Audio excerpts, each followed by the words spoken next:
오늘 본문 말씀을 묵상하는 가운데 이 말씀을 보면서 다시 한번 하나님께서 구원해 주신 그 은혜가 얼마나 크고 얼마나 놀라운 것임을 다시 한번 깨닫게 되었습니다.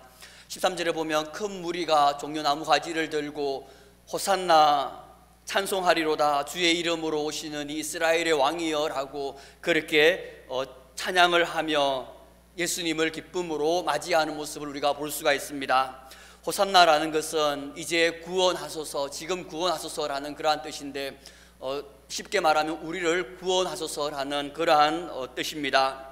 이 많은 무리들이 예수님이 예루살렘 성으로 입성할 때 그 예수님을 바라보면서 기뻐하면서 우리를 구원해 달라라고 승리의 상징인 그리고 또한 왕의 행차 때 사용하는 종려나무 가지를 들고 예수님을 환호하면서 그렇게 나아가는 모습을 우리가 볼 수가 있습니다. 이것을 묵상하면서 나는 지금 이렇게 기뻐하지 않는데 나는 이렇게 구원해 주신 그 하나님의 은혜에 감사하지도 않고 그렇게 지금 살아가고 있는데 나를 지금까지 주님을 믿게 하고 또한 이렇게까지 지금까지 인도해 주신 그 하나님의 은혜가 참 놀랍고 크다라는 것을 다시 한번 깨닫게 되었습니다. 오히려 보면 나보다 저들이 더 주님 오심을 기뻐하고 저들이 보면 주님 오심을 즐거워하면서 우리를 구원해 달라라고 사모함으로 간절함으로 그렇게 외치면서 나아가고 있는 모습을 보면서 저들을 구원한 것이 아니라 나를 구원한 것이 참으로 놀랍고 기이하기까지 하였습니다. 여러분들도 잘 아시다시피 이렇게 호산나 찬송하리로다라고 이렇게 외치는 이 무리들은 나중에는 예수님을 십자가에 못 박아라라고 그렇게 외치는 자들 가운데도 있었고 또한 수많은 무리들은 예수님께서 십자가에 못 박혀 돌아가실 때 예수님을 멀리하면서 나아가서 결국은 구원을 받지 못하였습니다. 그러나 이러한 기쁨도 감사함도 없는 나를 또한 여러분들을 이 무리들처럼 그냥 하나님께서 내어버려 두지 아니하시고 지금까지 인도해 주셔서 지금도 교회에 나와 하나님을 예배할 수 있도록 해준 것, 그것이 정말 감사하고 그것이 정말 기이하다라고 그렇게 말로 표현하지 않을 수가 없습니다. 우리가 주님을 믿는 것도 그리고 또한 내가 주님을 구원자라고 그렇게 고백하면서 나아가는 것도 내가 잘나서 그런 것도 아니고 또한 내가 믿음이 좋아서 그런 것도 아니라 오직 모든 것이 다 하나님의 은혜 때문임을 우리가 알 수가 있습니다. 은혜라고 하는 것은 아무런 받을 자격이 없는 자에게 거저 주시는 하나님의 선물인 것입니다. 그러므로 우리를 구원해 주신 것도 하나님의 은혜요. 지금 우리가 이 자리에 나와서 하나님을 믿고 예배하면서 나아가는 것도 다 오로지 100% 하나님의 은혜로 말미암은 것임을 바라보게 됩니다. 이 하나님의 은혜의 핵심은 성령의 인도하심이라고 말할 수 있습니다. 성령의 인도하심이 아니면 우리는 주님을 믿을 수도 없고 그리고 또한 구원을 받을 수도 없고 이 자리에 또한 나와 있지도 못할 것입니다.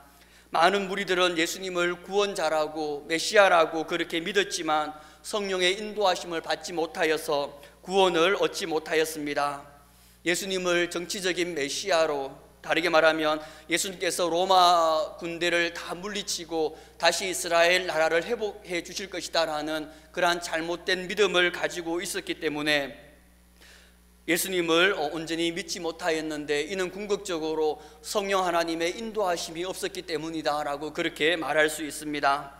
요한복음 14장 26절에 보면 보혜사 곧 아버지께서 내 이름으로 보내실 성령 그가 너희에게 모든 것을 가르치고 내가 너희에게 말한 모든 것을 생각나게 하리라 라고 그렇게 말씀하고 있는데 이 성령님은 예수님이 어떠한 분이신지 예수님의 말씀이 무엇이고 하나님의 뜻이 무엇인지 우리에게 바르게 가르쳐 주시고 또한 우리를 하나님의 그 뜻으로 우리를 인도하시는 분이 바로 성령 하나님이십니다. 그렇기 때문에 우리가 성령 하나님의 인도하심을 받아야 되지, 만약에 성령 하나님의 인도하심 받지 못한다고 하면 우리도 무리들처럼 한순간에는 예수님을 호산나 다윗의 왕이여 호산나 찬송하리로다라고 그렇게 외치면서 나아가지만 결국은 우리가 예수님을 부인할 수도 있기 때문입니다.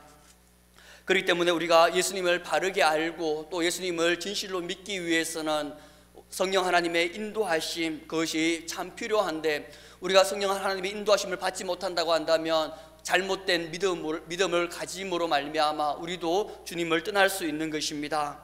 예수님을 믿으면 만사 형통하게 되리라라는 그러한 잘못된 믿음, 그리고 또한 고난과 모든 문제들이 다 사라질 것이다라는 그러한 잘못된 믿음을 우리가 가짐으로 말미암아 우리 가운데 어려움과 또 고난이 다가왔었을 때 우리도 무리들처럼 한순간에 주님을 버릴 수 있기 때문입니다.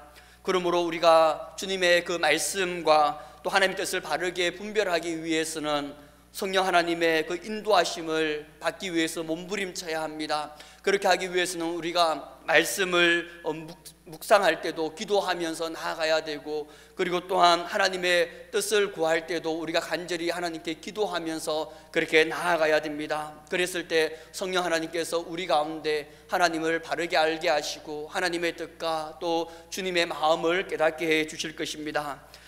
또 무리들 가운데 또 하나의 잘못은 진실된 마음으로 예수님을 믿은 것이 아니라 예수님의 그 기적 소식을 듣고 예수님을 따랐음을 우리가 보게 됩니다. 17절에서 18절 말씀을 보면 나사로를 무덤에서 불러내어 죽은 자 가운데서 살리실 때에 함께 있던 무리가 정언한지라 이에 무리가 예수를 맞음은 이 표적 행하심을 들었음이러라 라고 그렇게 말씀합니다. 무리들은 예수님께서 죽은 나사로를 살리셨다라는 그런 다른 사람들의 말을 듣고서 이 예수님을 믿게 되었던 것입니다. 다르게 말하면 그 분위기에 휩싸여서 다른 사람들이 예수님이 죽은 자까지도 살렸었다라고 메시아다라고 그렇게 이야기를 하니까 이 수많은 무리들은 거기에 대해서 온전히 깨닫지도 못하고 알지도 못하였지만 그러나 분위기에 휩싸여서 예수님이 메시아인가 보다라고 그렇게 추종하였던 것입니다. 사람들이 믿으니까 그 분위기에 휩싸여서 무작정 예수님을 믿고 그 한순간에 그렇게 따라가니까 큰 환란이 닥쳐왔었을 때 예수님을 부인하게 된 것입니다. 이러한 믿음은 큰 공포나 큰 두려움이 몰려오면 무리들처럼 한순간에 그렇게 그 믿음이 다 사라져 버릴 수 있습니다. 성령 인도하심을 받지 아니하면 우리의 믿음도 동일하게 한순간에 사라져 버릴 수 있다라는 것입니다.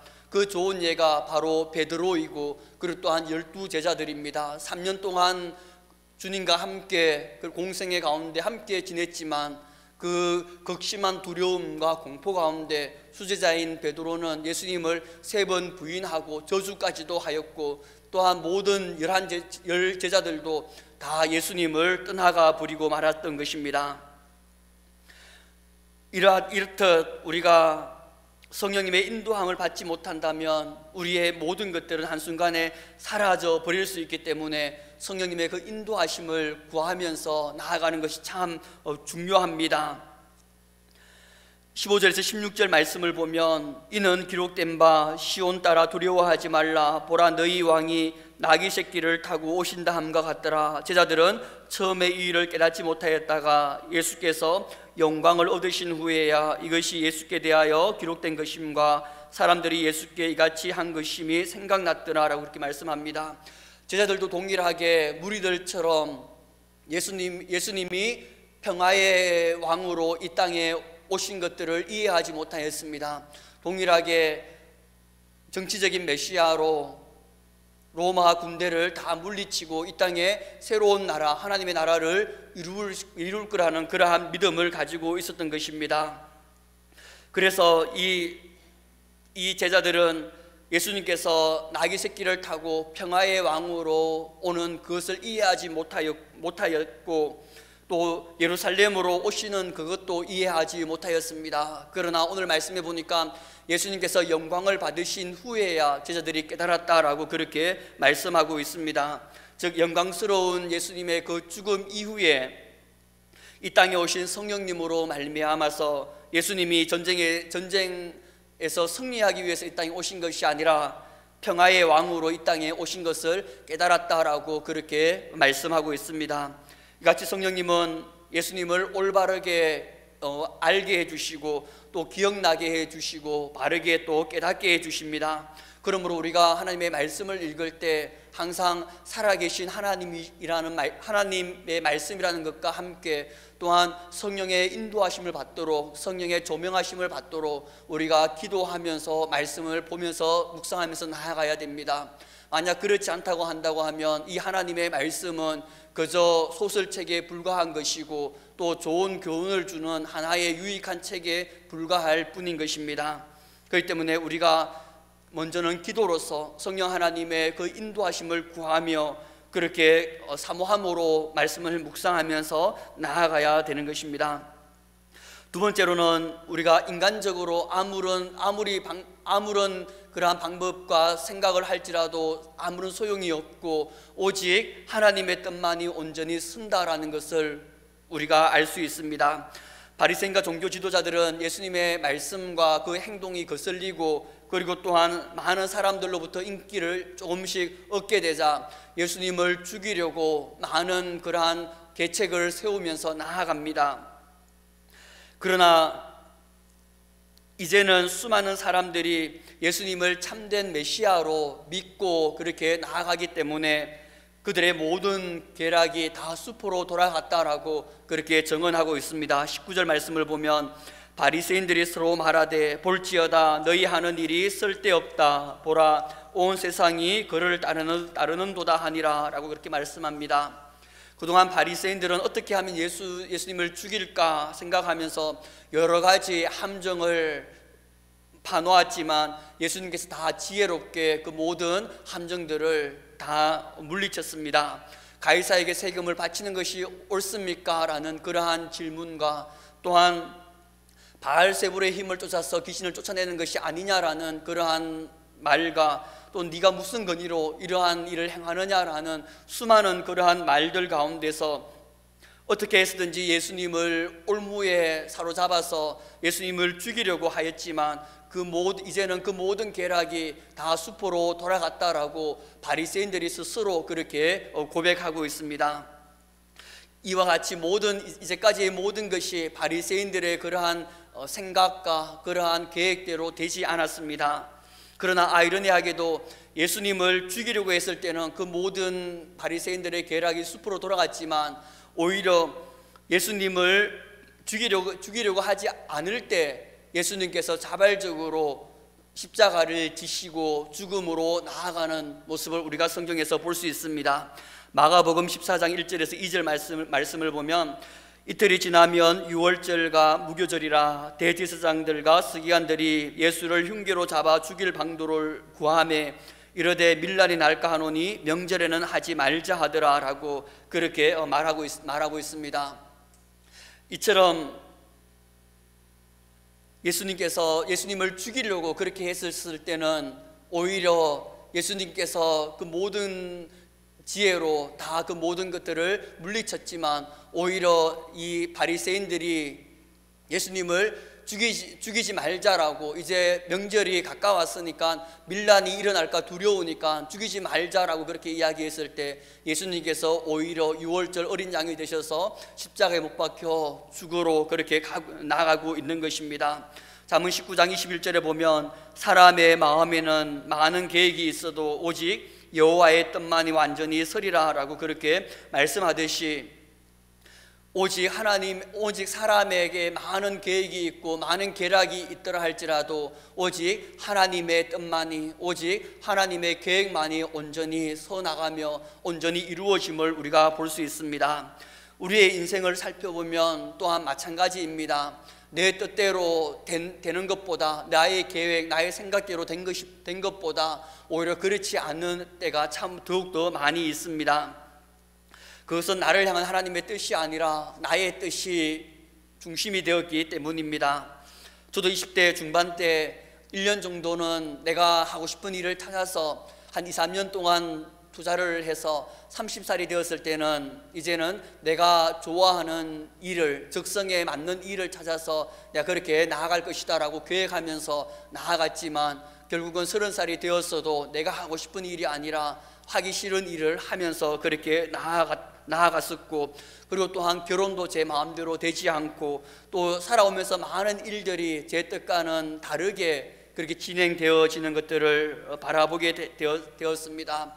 이처럼 우리의 삶 가운데서는 내 뜻대로 되는 일이 많이 없습니다. 그러므로 우리는 나의 뜻대로 막 이렇게 고집스럽게 나아감으로써 많은 세월을 허송케 되는 것이 아니라, 오직 하나님의 뜻이 무엇인지 온전히 분별하며 기도로서 나아감으로써, 또 성령 하나님의 인도함을 받아서 우리가 하나님의 뜻대로 온전히 나아가는 삶, 오직 하나님의 뜻을 이루어 나아가는 그러한 우리 모두가 되기를 주님의 이름으로 축복합니다. 마지막으로는 우리는 우리에게 주신 사명의 그 길을 묵묵히 따라서 걸어가야 된다라고 우리에게 말씀합니다.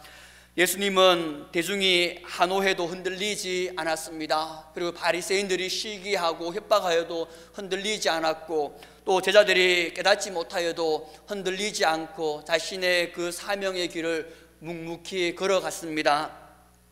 대중의 한호에 걸맞는 군마를 타고 예루살렘으로 입성하지도 않았고, 오히려 겸손의 상징인 나귀 새끼를 타고 예수님께서 입성하였고, 또한 바리새인들의 시기와 위협에도 굴복하지 않고 오히려 당당하게 그들과 맞싸웠고, 또 제자들이 예수님을 당장에 이해하지 못하더라도 묵묵히 주님은 자신의 길을 걸어갔던 것입니다. 예수님은 인기 때문에, 또한 위협 때문에, 아니면 오해 때문에 자신의 맡은 그러한 사명의 길을 바꾸지 않았던 것입니다. 오직 성부 하나님의 그 뜻을 바라보면서 자신에게 주어진 사명의 길을 묵묵히 걸어갔던 것입니다. 나중에 예수님께서 영광 받으실 때, 즉 예수님께서 십자가에 못 박혀 돌아가시고 부활하셨을 때, 좀 더 나아가면 성령 하나님께서 이 땅에 임하셔서 많은 사람들에게 임하셨을 때, 그것을 다 알게 될 때를 바라보면서 예수님은 지금 묵묵히 자신에게 주어진 사명의 길을 한 걸음 한 걸음 걸어간 것이었습니다. 우리도 주님처럼 하나님께서 우리에게 주신 그 사명의 길을 따라 묵묵히 충성을 다하면서 나아가기를 소망합니다.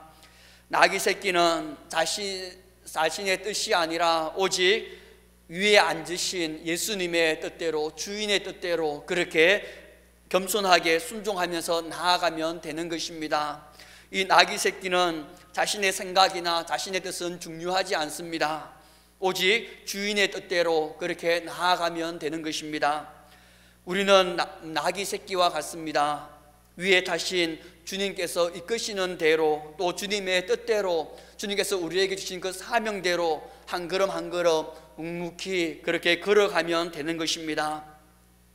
우리의 주인 되신 주님은 오늘 우리에게 정언의 삶을 살아가라라고 말씀합니다. 17절에서 18절 말씀을 보면, 나사로를 무덤에서 불러내어 죽은 자 가운데서 살리실 때 함께 있던 무리가 정언한지라, 이에 무리가 예수를 맞으면 이 표적 행하심을 들었음이러라 라고 말씀합니다.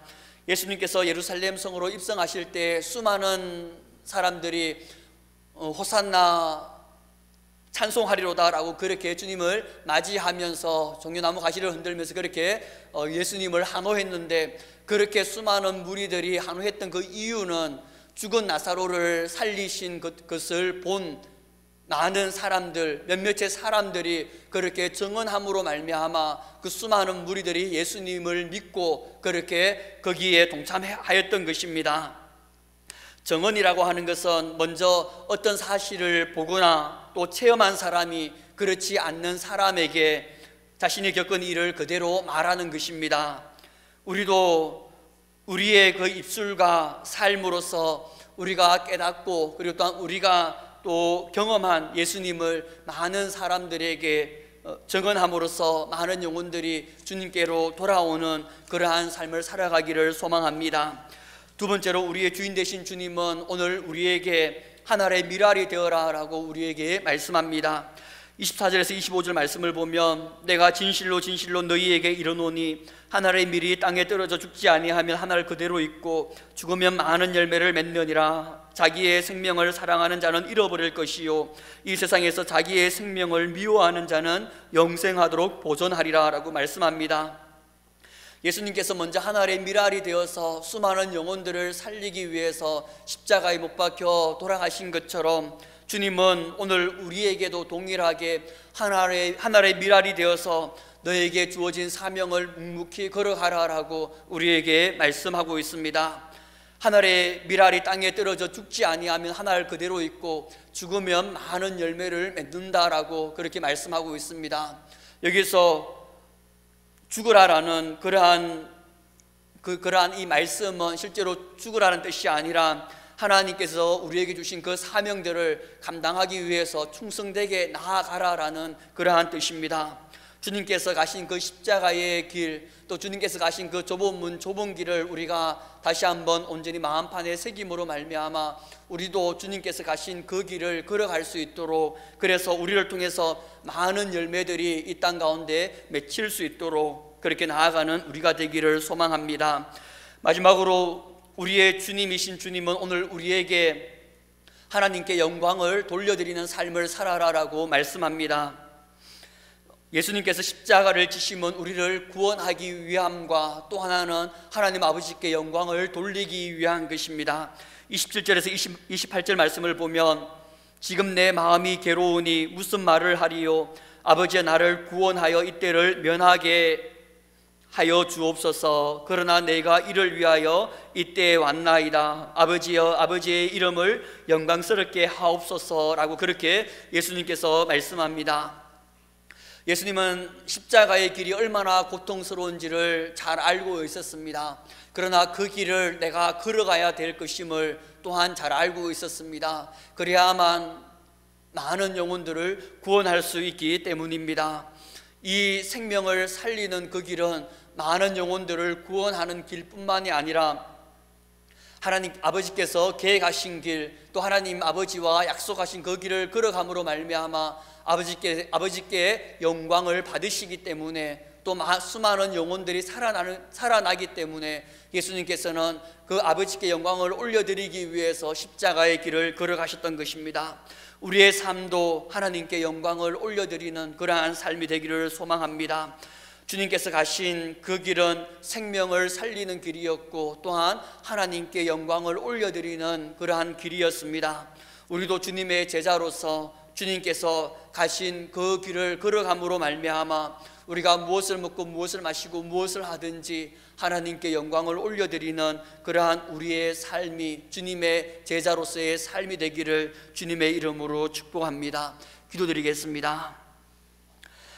사랑하는 아버지 감사합니다. 주님, 우리가 성령 하나님의 그 인도하심에 따라 나아가지 못하였던 많은 죄악들을 다시 한번 용서해 주시고, 이 시간 이후부터는 좀 더 기도 가운데 깨어 있어서 성령 하나님의 인도하심을 받아 우리가 살아가는 삶을 살아가게 하시고, 하나님 우리의 뜻이 서는 것이 아니라 온전히 하나님의 뜻만이 우리를 통해서 이루어지게 하시고, 또한 우리에게 맡겨주신 그 모든 사명들을 충성되게 묵묵하게 감당하면서 나아가는 그러한 우리의 삶이 될 수 있도록 은혜를 다하여 주시옵소서. 우리 하루하루 우리의 한 사람 한 사람의 삶을 통해서 주님 홀로 영광 받아주시고, 우리 한 사람 한 사람이 하나님께 찾으시는 그 한 사람이 될 수 있도록 은혜를 다하여 주시옵소서. 그렇게 인도하실 주님께 감사와 찬양 드리오며 이 모든 말씀 살아계신 예수님의 이름으로 기도드립니다. 아멘.